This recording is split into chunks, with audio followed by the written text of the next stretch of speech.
여러분, 한 주간 동안 일상에 몰입하는 영성을 풍성히 채워가며 한 주간을 보내셨습니까? 아멘. 좋습니다.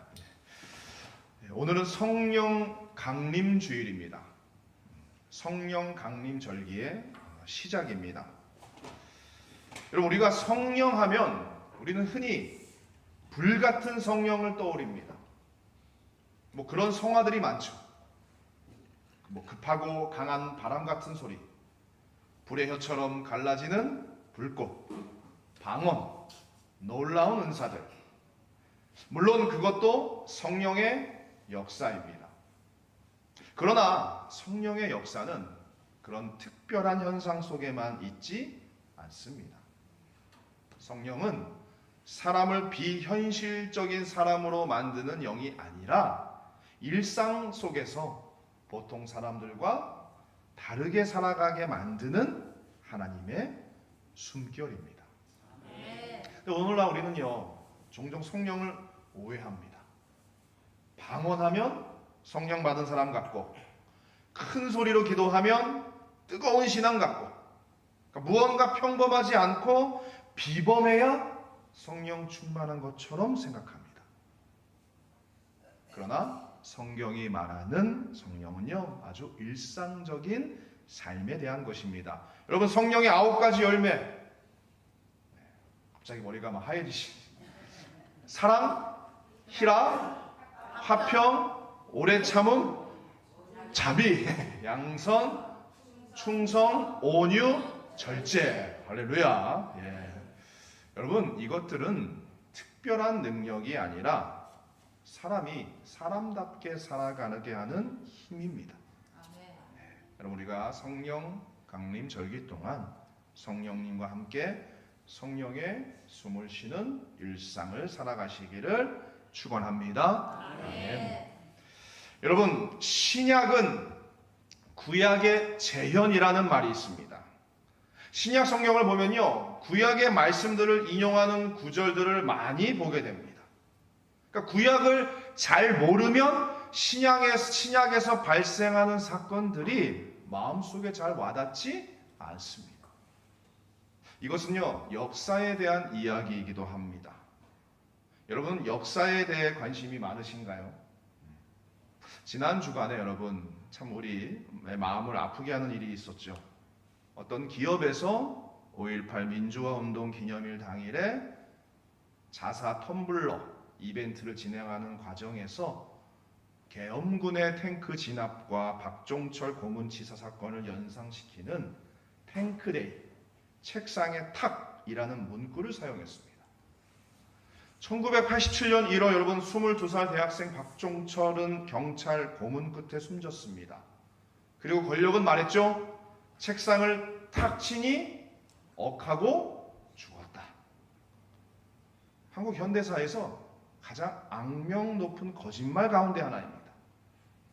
국가 폭력이 인간의 죽음을 어떻게 은폐하는지를 상징하는 문장이기도 합니다. 지난 주일 우리 우영수 장로님께서 5.18 민주화 운동 기념 주일 기도로 하시면서 평화의 주님을 기억하며 정의의 하나님께서 이 땅 가운데 정의를 다시 세워주시기를, 이루어주시기를 간절히 기도하셨어요. 5월의 아픔 속에 있는 분들에게 위로를 내려달라고 기도하셨어요. 물론 여러분, 각자의 입장과 해석은 다를 수 있죠. 하지만 우리 그리스도인들은 공감할 수 있잖아요. 그 아픔을 위로할 수 있잖아요. 그런데 우리나라를 대표한다는 기업에서 이런 이벤트를 한다니 참 너무 마음이 아팠습니다. 여러분, 역사를 잘 모르면 현재 우리에게 발생하고 있는 일들의 의미를 잘 모를 수 있습니다. 문제 하나 제가 내겠습니다.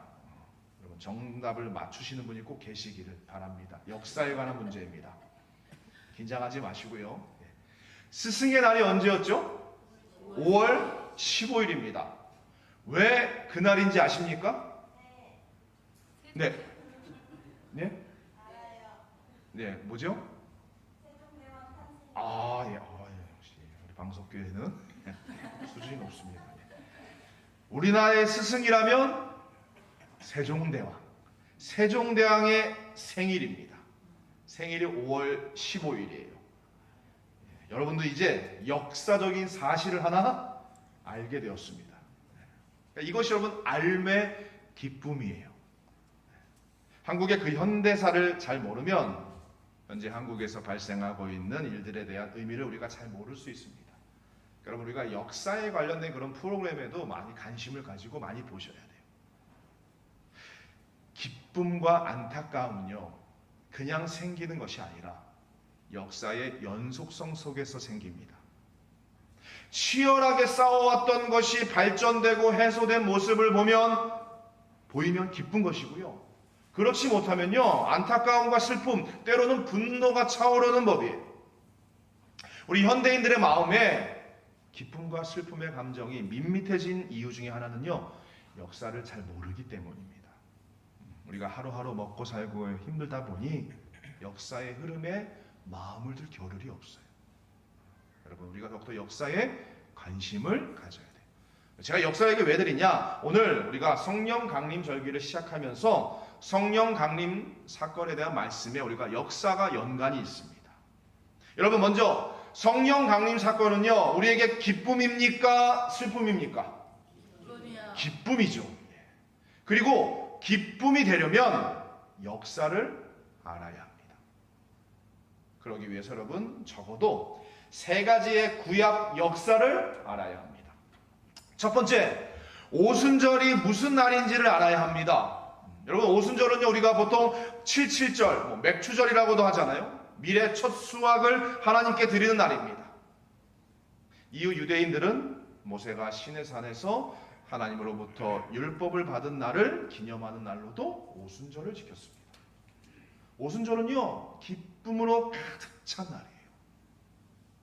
농사를 지어서 여러분 그 첫 수확을 하나님께 바치는 것도 기쁨이 넘치지만 출애굽하여 모세가 하나님께 율법을 받는 것도 기쁨이었습니다.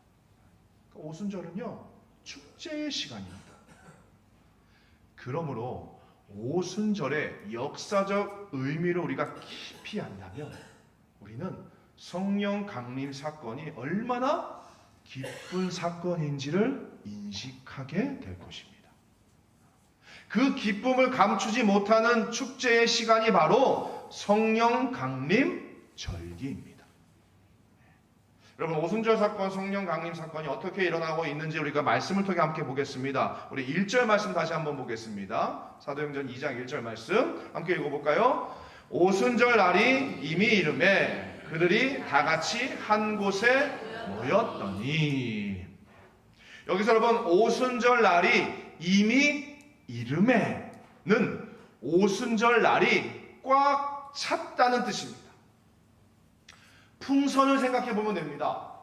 여러분 풍선에 바람이 꽉 차면 어떻습니까? 터질 것 같잖아요. 그러니까 우리 마음은 긴장합니다. 그렇죠? 이제 곧 풍선이 펑 하고 터질 것을 기대하고 예상하기 때문입니다. 오순절 날이 꽉 찼다는 말은 오순절 날에 뭔가 사건이 펑 하고 터질 것을 예루살렘에 모여있던 예수님의 제자들과 가족들이 기대하고 예상했다는 뜻입니다. 네. 여러분 이러한 말씀에 비추어 보면 우리는 너무 기대 없이 살아가는 건 아닌가요? 오늘도 어떤 기대를 갖고 교회에 오셔서 지금 예배를 드리십니까? 오늘부터 주시는 한 주간도 어떤 기대를 갖고 살아가실 건가요? 우리가 신앙생활에 있어 반성이 필요한 부분이라고 생각합니다. 오순절이 꽉 차자 성령이 오셨습니다. 여러분 성령이 오신 사건은 그 자체적인 사건이 아닙니다. 성령이 오신 사건은 예수님의 승천 사건과 한 짝을 이루고 있어요. 오순절이 꽉 찼을 때 예루살렘에 모인 예수님과 그 제자들, 예수님의 제자들과 그 가족들이 뭔가 사건이 발생할 것 같다는 기대감에 휩싸였던 이유가 있습니다. 단순히 오순절이 꽉 찼기 때문이 아니고 예수님이 승천하신 일 때문입니다. 예수님께서 여러분 승천하기 전에 뭐라고 말씀하셨습니까? 오늘 우리가 많이 읽었어요. 사도행전 1장 8절 함께 읽어보겠습니다. 오직 성령이 너희에게 임하시면 너희가 권능을 받고 예루살렘과 온 유대와 사마리아와 땅끝까지 이르러 내 증인이 되리라 하시니라. 아멘. 우리가 참 좋아하는 말씀인데 여러분, 이 말씀을 우리가 이 마음으로 받아야 돼요. 예수님이 승천하신 이때부터 그들은 기대했습니다.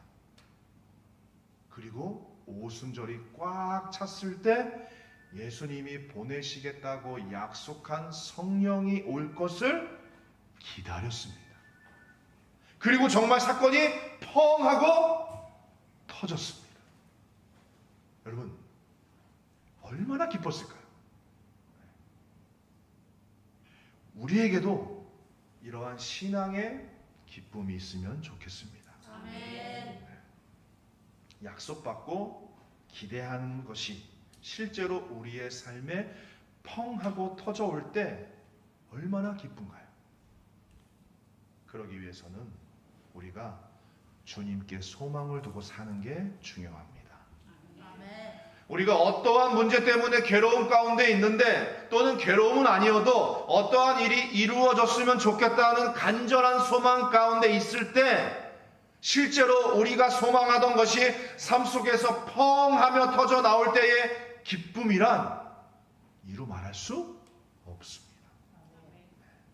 그러니까 그러한 기쁨을 경험하기 위해서 우리가 가장 먼저 해야 할 일은요, 소망을 주님께 두는 것입니다. 여러분, 사도행전에서 예수님의 제자들과 가족들이 큰 기쁨을 누리게 된 가장 근본적인 이유는 바로 그들이 소망을 주님께 두었기 때문입니다. 주님께 소망을 둔 자는 기쁨으로 단을 거두게 될 줄 믿습니다. 아멘. 할렐루야. 두 번째입니다. 성령이 오신 사건은요, 구약의 노아의 방주 사건과 연관되어 있습니다. 창세기 6장에 보면요, 노아의 방주 사건이 발생하기 전에 상황이 전개되어 창세기 6장 우리 이렇게 시작합니다. 1절 말씀 보면요, 사람이 땅 위에 번성하기 시작할 때에 그들에게서 딸들이 나니 라고 합니다. 사람이 땅 위에 번성하기 시작할 때에, 사람이 땅 위에 번성하기 시작하면서 여러분, 이 땅 위에는요 참 어려운 일이 발생했습니다. 사람들이 서로 평화롭게 살면 좋은데요, 그렇지 못해요. 이 땅에 온갖 죄악이 가득 차기 시작했습니다. 얼마나 죄악이 가득 차게 됐는지 창세기 6장 5절 6절에서 하나님은 이렇게 산탄하십니다. 우리 함께 읽어보겠습니다. 5절 6절입니다. 여호와께서 사람의 죄악이 세상에 가득함과 그의 마음으로 생각하는 모든 계획이 항상 악할 뿐임을 보시고 땅 위에 사람 지으셨음을 한탄하사 마음에 근심하시고. 이런 상황 속에서 하나님이 또 이런 말씀을 하십니다. 우리 3절 말씀도 다시 한번 보겠습니다. 여호와께서 이르시되 나의 영이 영원히 사람과 함께하지 아니하리니 이는 그들이 육신이 됨이라. 그러나 그들의 날은 120년이 되리라 하시니라. 아멘.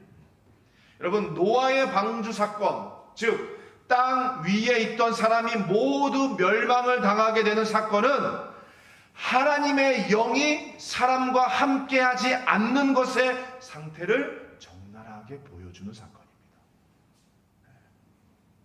하나님의 영이 함께하지 않는 사람은요, 그냥 멸망당한 것, 죽은 것이나 마찬가지. 하나님의 영이 사람과 함께하지 않으니 노아의 방주 사건에서 보듯이 온 지면에 여러분 죽음이 난무했습니다. 이것은 굉장한 상징입니다. 그런데 오순절에 성령 강림 사건이 발생했다는 것은 노아의 방주 사건을 뒤집는 이야기죠. 왜 그렇습니까? 사람을 떠났던 하나님의 영이 사람에게 돌아온 사건이기 때문입니다. 여러분, 노아의 방주 사건에서 하나님은 이렇게 말씀하셨어요. 나의 영이 영원히 사람과 함께하지 아니하리니. 그런데 성령 강림 사건은요, 이것을 뒤집는 사건이에요. 성령 강림 사건은요, 하나님이 이렇게 말씀하시는 사건입니다. 나의 영이 영원히 사람과 함께 하리라. 아멘. 여러분, 나의 영이 영원히 사람과 함께 하리라. 이것을 우리가 잘 아는 용어로 바꾸면 함께 하리라. 임마누엘. 그렇죠. 임마누엘이에요. 하나님께서 우리와 영원히 함께 하신다. 임마누엘. 성령 강림 사건은요, 단순히 성령이 오신 사건이 아니라 역사를 뒤집는 사건이에요. 여러분, 놀랍지 않습니까? 네. 다른 것은 여러분 다 내버려 두고 성령이 오셨을 때 확연하게 발생한 일이 있습니다. 사도행전은요, 그것을 2장 4절에서 이렇게 말하고 있습니다. 우리 2장 4절 함께 읽어보겠습니다. 그들이 다 성령의 충만함을 받고 성령이 말하게 하심을 따라 다른 언어들로 말하기를 시작하니라. 아멘. 그리고 성령을 받은 제자들과 다 그의 가족들이 다른 언어들로 말하는 것을 들은 군중들은 이렇게 반응합니다. 6절에서 8절도 함께 보겠습니다. 이 소리가 나매 큰 무리가 모여 각각 자기의 방언으로 제자들이 말하는 것을 듣고 소동하여 다 놀라 신기하게 여겨 이르되, 보라, 이 말하는 사람들이 다 갈릴리 사람이 아니냐? 우리 각 사람이 난 곳 방언으로 듣게 되는 것이 어찌 되느냐? 아멘. 여러분, 이 말씀을 보면 떠오르는 구약의 사건이 있습니다. 그렇죠. 할렐루야. 바벨탑 사건입니다. 창세기 11장에 나오는 바벨탑 사건. 성령이 사람을 떠났을 때 사람들 사이에 발생한 일은 오해와 미움과 죽음이었습니다. 하나님의 영이 사람에게 없고 그냥 육신만 남으니 사람과 사람 사이에 죄가 흘러넘쳤습니다. 그런데 하나님의 영이 사람과 다시 함께하니 육신을 넘어선 뭔가 새로운 존재가 되었습니다. 사람과 사람 사이에 있던 오해와 미움과 죽음이 물러가고요, 그 사이에 이해와 사랑과 생명이 넘쳐났습니다. 그렇습니다. 성령 강림 사건은 바벨탑 사건을 뒤집는 사건이에요. 이렇게 표현할 수 있어요. 불통에서 소통으로 바뀐 사건입니다. 여러분, 성령 강림 사건은요, 단순히 성령님이 오신 사건이 아니라 역사를 뒤집어 엎는 사건이에요.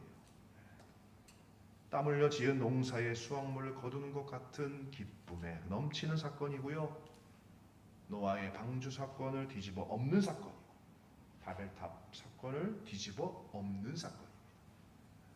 불통, 그로 인한 죄와 사망이 물러가고, 소통, 그로 인한 사랑과 생명이 넘치는 사건입니다. 사랑하는 성도 여러분, 성령 강림절은요, 기독교의 단순한 절기가 아닙니다. 하나님께서 인간을 향하여 새로운 역사를 행하신 날이에요. 그러므로 우리는요, 여러분, 이 날을 기뻐하고 또 기뻐합니다. 여러분, 우리 함께 기쁨의 표정을 한번 기뻐해야 돼요. 성령 강림은 기뻐해야 됩니다. 역사가 뒤집힌 거예요. 천지가 개벽했습니다. 성령을 받는다는 것은요, 수사적 표현이 아니에요. 우리의 삶을 변화시키는 하나님의 능력입니다.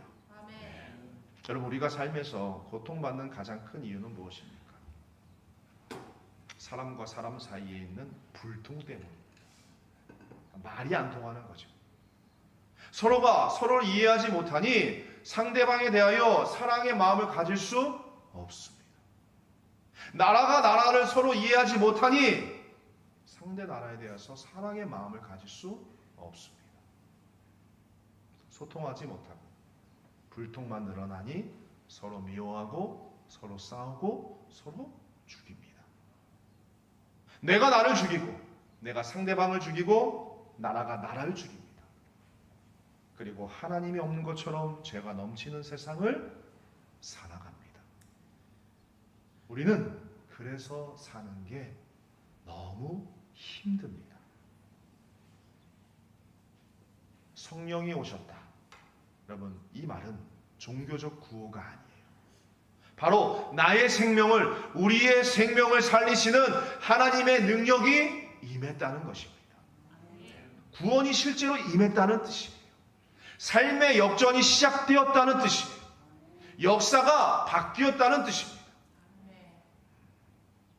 성령을 받은 자의 삶이 무엇인지를 보여주는 이야기들이 여러분 사도행전을 가득 채우고 있습니다. 오늘 말씀에 이어서도요, 성령을 받은 베드로와 11 사도는요 두려움을 떨쳐내고 숨어있던 곳에서 나와서 유대인들과 예루살렘에 모인 백성, 모든 만백성들에게 하나님의 큰 일을 말했습니다.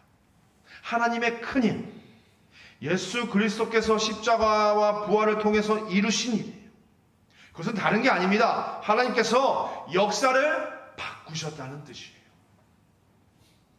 우리가 이제는 하나님의 영이 없는 육신의 모습이 아니라 하나님의 영을 받은 새 사람으로 거듭났다는 뜻입니다.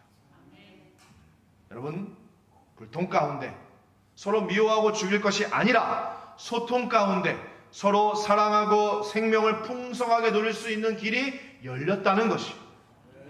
그러니 옛사람으로 살지 말고 새 사람으로 살아가시기를 축원합니다.